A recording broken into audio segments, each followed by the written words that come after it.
how to put another YouTube video on your channel. Hey everybody, welcome back to our channel. In today's video I will guide you on how you can put another YouTube video to your channel, so make sure to watch the video till the end.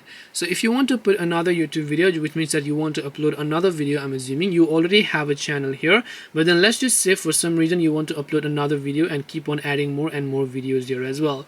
So if you want to add more videos to your channel, what you need to do is make sure you're logged into the correct channel account, by the way, and from the bottom you'll find this little icon, which is the plus icon that you can find here.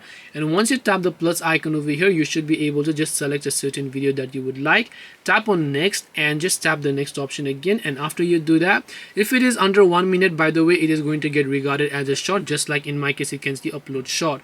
So in your case, if it's not a short, you can just make sure that it is not under 1 minute and that it is in a normal 16:9 aspect ratio as well.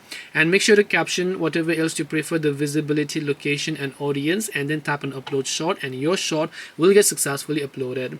This way you can put another video on your YouTube channel. Hope this video was very helpful. If you have got any questions, feel free to also leave them down below. Thank you for watching till the end of this tutorial, and see you soon in the next video.